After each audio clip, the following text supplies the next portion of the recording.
Praise the Lord. ஆண்டவரும் இரட்சகருமாகிய இயேசு கிறிஸ்துவினுடைய பரிசுத்த நாமத்தினாலே உங்கள் யாவரையும் அன்போடு இந்த நல்ல நாளிலே இந்த செய்திக்கு உங்களை வாழ்த்தி வரவேற்கிறேன். இந்த செய்திகளை கேட்கிற உங்களை கர்த்தர் ஆசீர்வதிப்பாராக. இப்பொழுது நாம் நேரடியாக நம்முடைய வார்த்தைக்கு கடந்து செல்வோம். மத்திய எழுதின சுவிசேஷம் 7ஆம் அதிகாரம் 21ஆம் வசனத்திலிருந்து 23வது வசனம் வரை நாம் வாசிக்க கேட்போம்.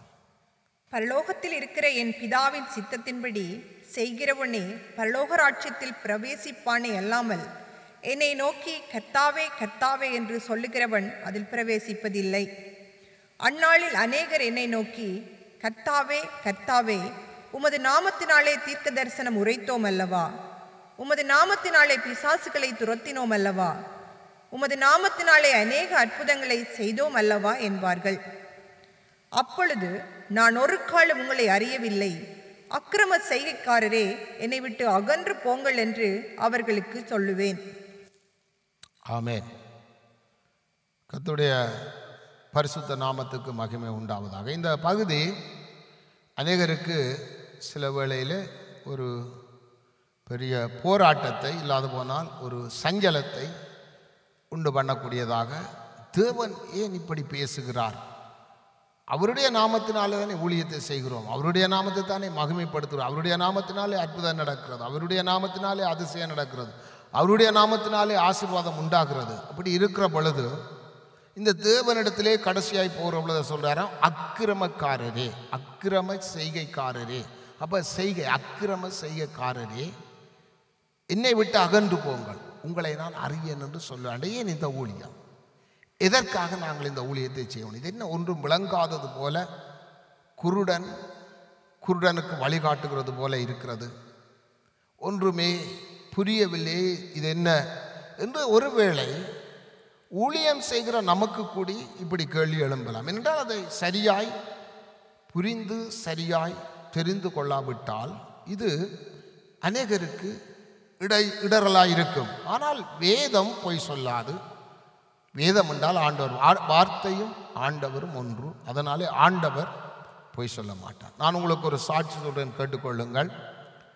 ஏன் இந்த வார்த்தையை இப்படி சொல்லுகிறார் என்றால் அதனுடைய அர்த்தத்தை நாம் சரியாக புரிந்து கொண்டால் நாம் கர்த்தரோடு நடக்கலாம். நான் உங்களுக்கு ஒரு காரியத்தை சொல்றேன், கேட்டுக்கொள்ளுங்கள்.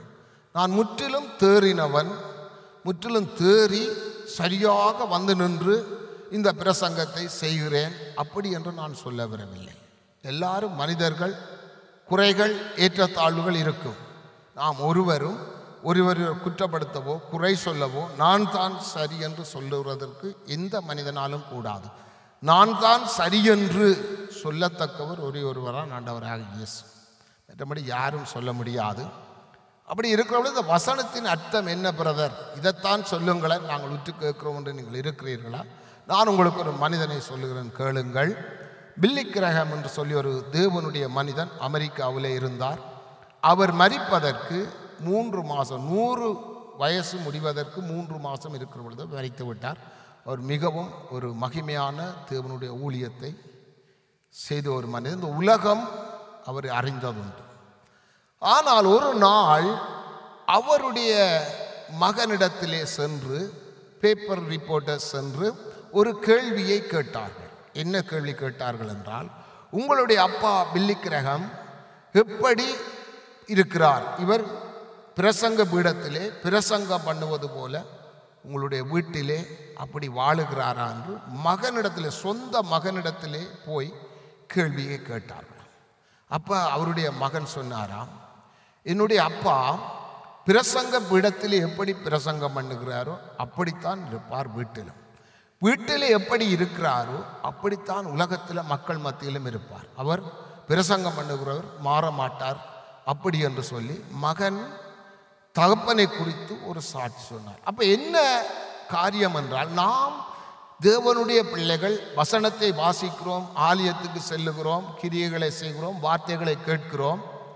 அப்படியே என்னுடைய வாழ்க்கை வீட்டிலே இருக்கிறதா, என்னுடைய மனைவியோடு, என்னுடைய பிள்ளைகளோடு, என்னுடைய தாயாரோடு, என்னுடைய தகப்பனாரோடு, என்னுடைய சகோதர சகோதரிகளோடு மாற்றம் இல்லாமல், நடிப்பில்லாமல், வேஷம் போடாமல் ஒரு வாழ்க்கை என்னுடைய வாழ்க்கை இருக்கிறதா? கர்த்தருக்கு பயப்படுகிறதாக இப்படி எண்ணங்கள், இப்படி சிந்தனைகள் தோன்றி கர்த்தரிடத்திலே சென்று, ஆண்டவரே உம்மை போல என்னை மாற்றும் என்று அர்ப்பணிக்கிறதானுங்க தேவனுக்கு பிரியமான பிள்ளைகளாக இருக்க முடியும்.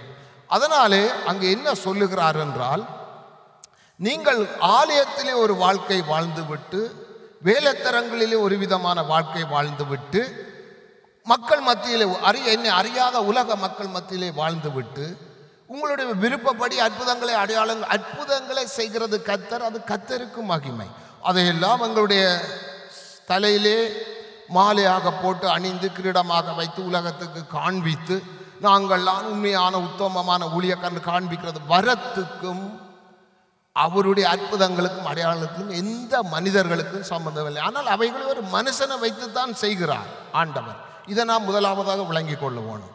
எங்களை கொண்டு அற்புதங்களை அடையாளங்கள் செய்கிறோம். நாங்கள் தேவனோடு ஒட்டி உறவாடி பக்கத்தில் இருந்துட்டு வந்து நாங்கள் ஊழியம் செய்யவில்லை. நாங்களும் உங்களை மாதிரி சராசரி மனிதர்களை. இந்த அறிவு எங்களுக்குள்ளே இருந்தால் எப்பொழுதும் ஆண்டவர் பார்த்து சொல்லுவார், என்னுடைய பிள்ளை, என்னுடைய மகன், என்னுடைய மகள் என்று இந்த அறிவோடு வளரவன். அருமையான தேவனுடைய பிள்ளைகளே, பலவிதமான வாழ்க்கை வாழ்ந்து போட்டு, என்னுடைய மன விருப்பப்படி மடிந்து வாழ்ந்து போட்டு, நான் மடிந்து மரித்து தேவனிடத்திலே போகிற பொழுது அங்கு ஆண்டவர் சொல்லுவார், என்ன ஆண்டவரே, நான் உம்முடைய நாமத்தினாலே பிசாசுகளை துரத்தினேன், அற்புதங்களை செய்தேன், தீர்க்கசன முறை. ஆண்டவர் நான் அறியேனப்பா, நீ 3 வேடம் போட்டுட்டு வந்து நிற்கிறாய். உலகத்திலே இருக்கிற பொழுது நீ 3 வேடம், எத்தனையோ தடவை உன்னோடு பேசினேன். 3 வேடம் போட்டாய். சபைக்குள்ளே ஒரு வேடம் போட்டாய், வேலைத்திரத்திலே ஒரு வேடம் போட்டாய், உலகத்திலே ஒரு வேடம் போட்டாய், மக்கள் மத்தியில் மக்கள் கிறிஸ்தவ மத்தியிலே ஒரு வேடம் போட்டாய். நான் உன்னை அறியேன். அப்போதான் அவருக்கு அறிவு வரும் என்று ஆண்டவர் ஒரு உவமையாய் சொல்கிறார். அதனால் எனக்கு அருமையானதுடைய பிள்ளைகளே, நாம் ஒரு வாழ்க்கை கிறிஸ்துவாக உண்மையாக எங்கே வாழ்ந்தாலும் நம்முடைய மனைவி, நம்முடைய பிள்ளைகள், நம்முடைய தாய் தப்பு, நம்முடைய உறவுகள் முதலாவதாக சாட்சி சொல்லும்படியாக அப்படிப்பட்ட ஒரு நல்ல வாழ்க்கை வாழ்ந்து தேவனுக்கு பிரியமாய் நடப்போம். சத்தியத்தை கேட்டு உங்களை கர்த்தர் ஆசீர்வதிப்பார். God bless you.